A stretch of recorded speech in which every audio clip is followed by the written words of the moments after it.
वैष्णव वैष्णवी चरण में अधम का जो के दंडवत प्रणाम स्वीकार हो।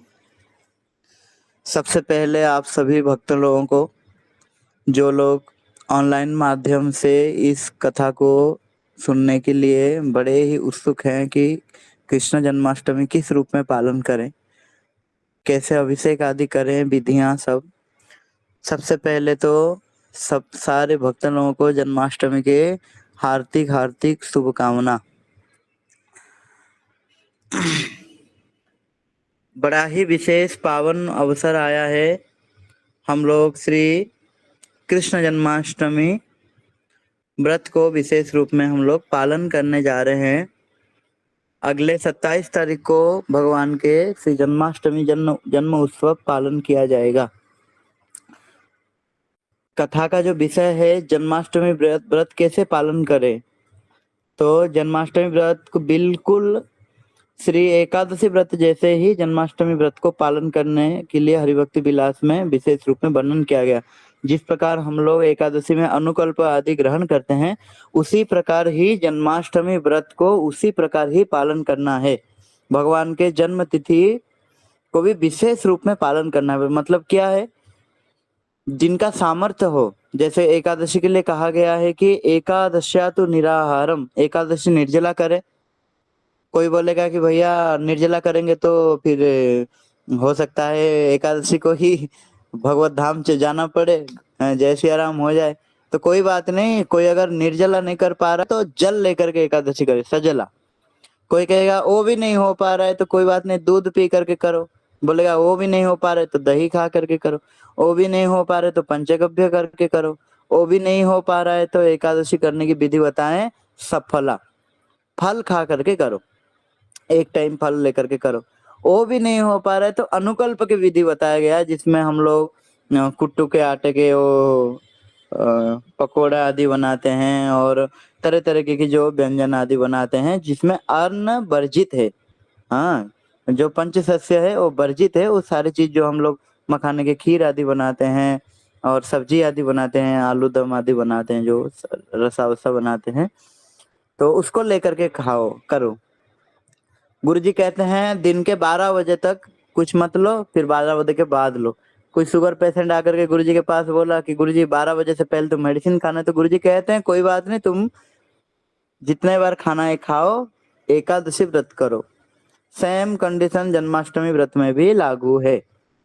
इसलिए जन्माष्टमी जो लोग व्रत करेंगे, जिनका सामर्थ्य है, हाँ, ऐसा नहीं कि कोई किसी बीमार में ग्रस्त है, किसी को कुछ असुविधा है, प्रभु जी ने बोल दिया तो रात के 12 बजे तक खाएंगे पिएंगे नहीं, अगले दिन पता चले कि आईसीयू में है। नहीं नहीं, इस प्रकार नहीं। जिनका सामर्थ्य है और रात के 12 बजे तक निर्जला करे। हम लोग भी प्राय करके वैष्णव लोग इस प्रकार करके करते हैं। हम लोग भी रात के 12 बजे तक हम लोग निर्जला करते हैं और फिर भगवान के अभिषेक करके चरणामृत पा करके फिर हम अनुकल्प पाते हैं। उस दिन रात के 12 बजे फिर प्रसाद ग्रहण करने की विधि नहीं है। हाँ, रात के 12 बजे हम फिर खा लेंगे, ऐसा वाला बात है ही नहीं। इसलिए उसी दिन हम लोग क्या करते हैं, अनुकल्प प्रसाद ग्रहण करते हैं। रात के 12 बजे भैया अन्न नहीं खाना है, रात के 12 बजे व्रत वाला प्रसाद खाना है।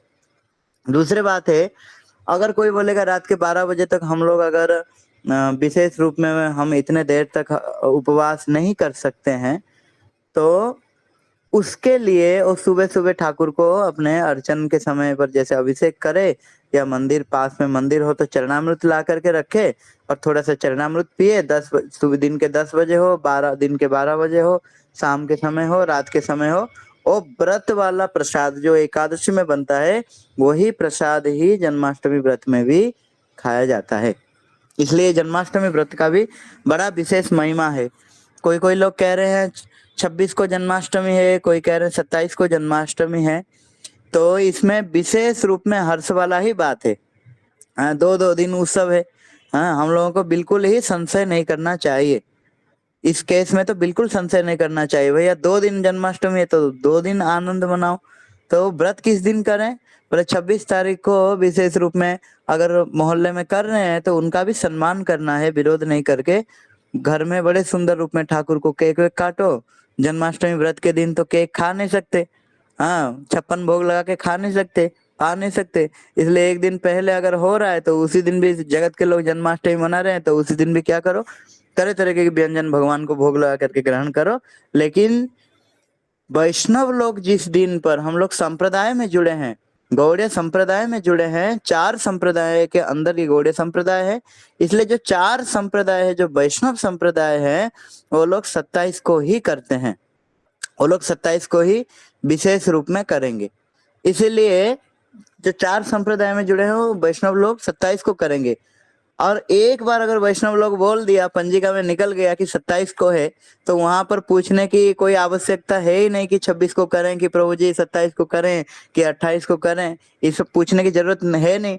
क्योंकि महाजन जैन गथर्ष पंथा, महाजन लोग, जो गुरु जी, गुरु वर्ग लोग, वैष्णव लोग हैं, वो लोग बड़े बड़े सिद्धांत को लेकर के उन्होंने कुछ अगर पंजिका में लिखा है 27 तारीख को, भैया हम उनके अनुगत्य में जा रहे हैं। वो 27 बोल दिया तो हम 27 ही करेंगे। अगर वो 28 भी बोल रहे हैं वैष्णव लोग, तो हम 28 को ही करेंगे। क्योंकि कृष्ण को जगत में प्रकाशित करने वाले गुरु जी तो है, गुरु ही तो है जो हमारे हृदय में, सबके हृदय में कृष्ण को प्रकाशित कर देंगे। बिना गुरु के क्या हृदय में प्रकाशित होगा? बिना गुरु के हृदय में कभी भी कृष्ण आने वाले हैं नहीं। इसलिए जन्माष्टमी का शुभ अवसर है। तर्क वितर्क आदि, कोई बोल रहा है 26 को करें, 27 को करें, भैया हमें क्या है? हमारे गुरु वर्ग ने पंजिका में 27 को दिया है। और महाजन जन गतर सुबंधा, गुरु जी जिस प्रकार बोल रहे हैं, वैष्णव लोग जिस प्रकार बोल रहे हैं, हमें आंख बंद करके उसी दिन को ही पालन करना है। इसका कारण है क्योंकि गुरु जी सबसे पहले हृदय में कृष्ण तत्व को आविष्कार कर देते हैं, हृदय में आविर्भूत कर देते हैं। उदाहरण दे रहे हैं, जिस प्रकार देवकी के माता के प्रथम 6 गर्भ को कंस ने नष्ट कर दिया। जब तक हृदय के काम, क्रोध, लोभ, मोह, जब तक ये हृदय के ये जो अनर्थ ये सब दूर नहीं करोगे, तब तक भैया कृष्ण आने वाले नहीं। इस चीज को, रहस्य को हम लोग प्राय करके सुनते ही हैं। कृष्ण अष्टम गर्भ में ही क्यों आए? क्योंकि 6 गर्भ को क्यों नष्ट किया? ये 6 गर्भ, ये 6 पुत्र कौन है? बोले हृदय का ये सारे विकार, काम, क्रोध, लोभ, मोह, मद और मात्सर्य, ये 6 विकार को नाश कर दिया पहले। फिर सप्तम गर्भ में गुरुजी आए, मतलब श्री बलदेव प्रभु, ये अखंड गुरु तत्व है। गुरुजी जब तक नहीं आए तब तक कृष्ण भी गर्भ में नहीं आए। इसीलिए गुरुजी गर्भ में आकर के कृष्ण जन्म के सारे कृष्ण को आविर्भूत करने वाले ये गुरुजी हैं। इसलिए भैया भगवान गीता में कहते हैं, संशय आत्मा विनश्यति, जो संशय करता है वो विनश्य हो जाता है, वो उसका विनाश हो जाता है। संशय आत्मा विनश्यति।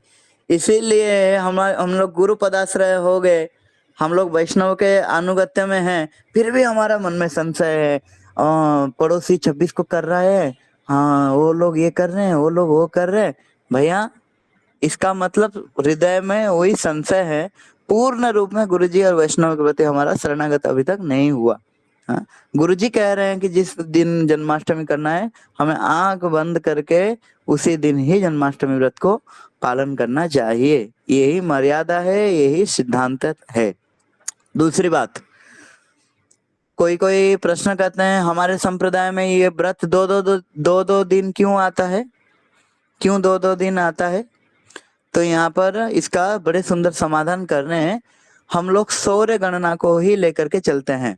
सौर गणना मतलब भारतवर्ष में जितने भारतीय हैं उनका रात के 12 बजे के बाद अगले दिन नहीं होता। वो तो क्रिश्चियन लोगों के लिए होता है, अलग अलग लोगों के लिए होता है। रात के 12 बज गया तो अलग दिन आ गया। नहीं, हमारा ऐसा नहीं होता। हमारा रात के 12 बजे अलग दिन नहीं होता। हमारा सूर्य उदय से लेकर के दूसरे दिन सूर्य उदय तक हिंदू शास्त्र में उसको एक दिन माना गया है। एक दिन उसको माना गया है। लोग व्रत करते हैं। आप लोग हम लोगों से जुड़ने से पहले भी कुछ व्रत करते होंगे। मान लो आप लोग और कुछ व्रत करते हो, आप लोग सूर्य उदय से करते हो कि रात के 12 बजे से शुरू करते हो? मानो रात के 12 बजे आज शुरू कर दिया और कल रात के 12 बजे फिर खा लिया। ये कोई व्रत है? नहीं। शास्त्र में कहा गया है आज सूर्य उदय से लेकर के कल सूर्य उदय तक, कल सूर्य उदय तक एक दिन माना जाएगा, इसलिए पारण का भी विधान कहा गया है। इसलिए हमारे संप्रदाय में आप लोग सुने होंगे एकादशी के सूर्योदय के बाद पारण ये कहा जाता है, क्योंकि जब तक सूर्योदय नहीं होगा तब तक एकादशी लगा रहेगा। हाँ, जब तक सूर्योदय नहीं होगा तब तक व्रत लगा रहेगा, इसलिए सूर्योदय उदय के बाद पारण। ये सारे चीज, ये सारे विधान है, बहुत सारी चीज है। और समय भी अपने एक सीमा है। मैं अभिषेक के बारे में भी बोलूंगा, लेकिन मैं एक संशय को क्लियर कर देता हूँ। बहुत सारे कर्म कांड के विद्वान लोग भी कहते हैं, एक चीज को कहते हैं कि मानो 26 और 27 को इस साल में जन्माष्टमी दिखा दिया जा रहा है। बात भी सही है, एक गणना के हिसाब से वो सही है, लेकिन जो रोहिणी नक्षत्र है, नक्षत्र के हिसाब से हम लोग भी विशेष रूप में पालन करते हैं। जो रोहिणी नक्षत्र है, कल दिन के 3:55 पर वो रोहिणी नक्षत्र लगेगा, और अगले दिन पूरा दिन भर रोहिणी नक्षत्र है। अगले दिन पूरा दिन भर रोहिणी नक्षत्र है। इसीलिए हम सूर्य उदय के समय रोहिणी नक्षत्र होने के कारण और अष्टमी तिथि होने के कारण, इसीलिए हम 27 को जन्माष्टमी मनाएंगे। हमारे वैष्णव शास्त्र में नियम है, सूर्योदय के समय अगर 1 मिनट के लिए भी अगर अष्टमी तिथि हो और पूरा दिन भर भी नवमी हो क्यों ना हो, हम उसी दिन को ही पालन करेंगे अष्टमी के रूप में। इसीलिए कल के जो तिथि है, सूर्योदय से 2 दंड तक, यानी करीब 8 7:30 ऐसे कुछ है, तब तक सप्तमी है, लेकिन पूरा दिन भर अष्टमी है।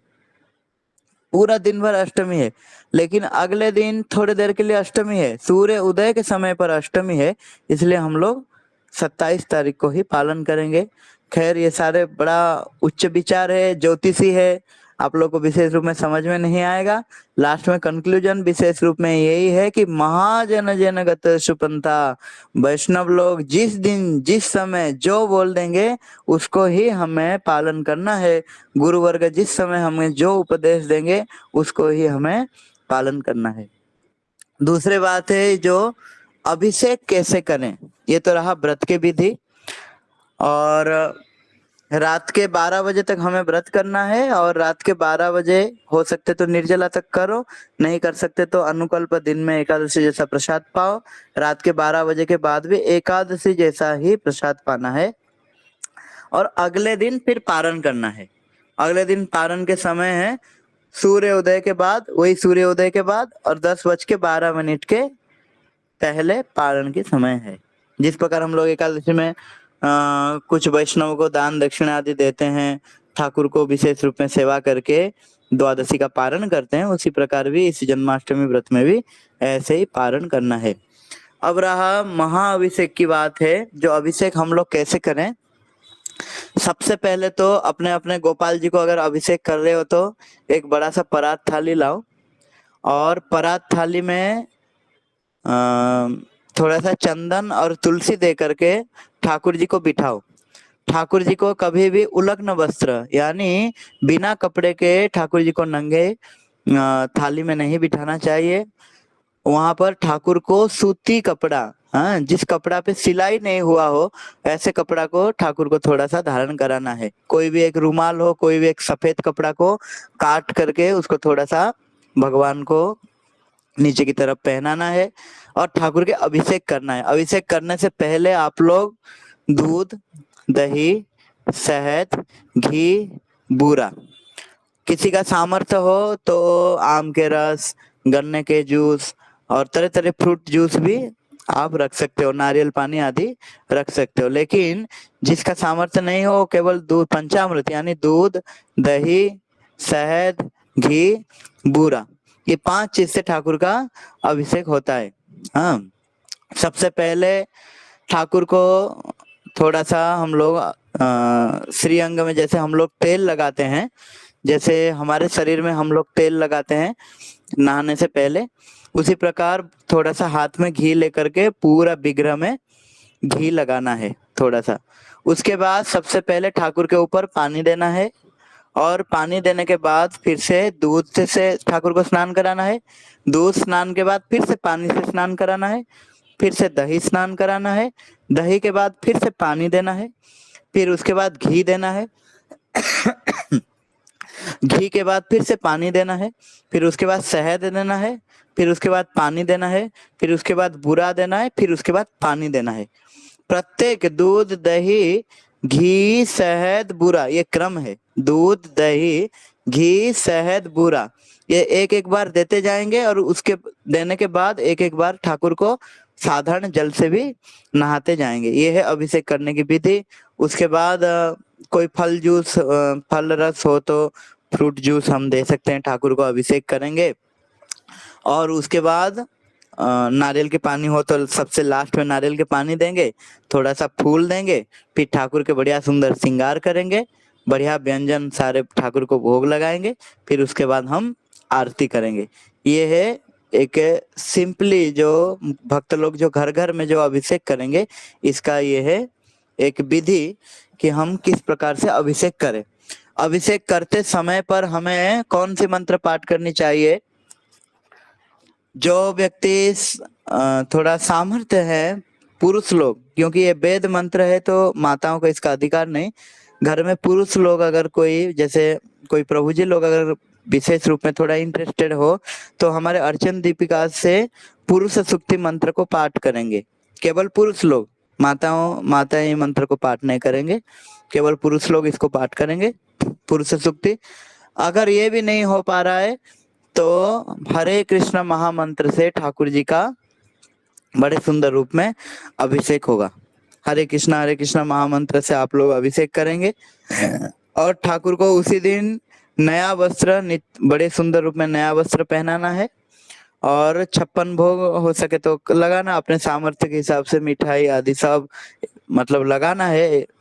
रात के 12 बजे अभिषेक होना है और सारे भोग लगाना है, लेकिन उस भोग को फ्रिज में रख दो, अगले दिन पारण के समय खाओ। जैसे हम एकादशी को भी मंदिर में या घर में अन्न का भोग लगाते हैं, ठाकुर के लिए तो व्रत है नहीं, ठाकुर तो पाएंगे, लेकिन उसको हमें जिस प्रकार एकादशी में अन्न नहीं खा के उसको फ्रिज में आदि रख करके अगले दिन पारण में उसको ग्रहण करते हैं, उसी प्रकार जन्माष्टमी में कोई भी अन्न का द्रव्य नहीं ग्रहण करे। और विशेष रूप में यही अभिषेक का क्रम है, दूध, दही, शहद, घी, बूरा से अभिषेक करेंगे। और आरती का विधि तो आप लोग जानते ही हो, आरती हम लोग कैसे करते हैं। हाँ, सबसे पहले धूप दिखाना है चरणों में, दिया दिखाना है ठाकुर के चरणों में 4 बार, नाभि में 2 बार, मुख में 3 बार और सर्वांग शरीर में 7 बार। उसके बाद शंख हो तो शंख जल दिखाएंगे, नहीं हो तो कोई बात नहीं, कपड़ा दिखाएंगे, फूल दिखाएंगे, चामर, मोरपंख, आलट मतलब पंखा इत्यादि से ठाकुर का आरती करे। जिसके पास शंख, चामर, आलट कुछ भी नहीं है वो धूप दीप से ठाकुर को आरती करे। हरे कृष्णा। और ठीक है, वांछा कल्पतरुश्च कृपा सिंधुएव च पतितानां पावनेभ्यो वैष्णवेभ्यो नमो नमः। किसी को कोई प्रश्न हो तो वो 5-10 मिनट में पूछ सकते हैं, लेकिन जन्माष्टमी के बारे में भी विशेष रूप में प्रश्न करना करे। हरे कृष्ण।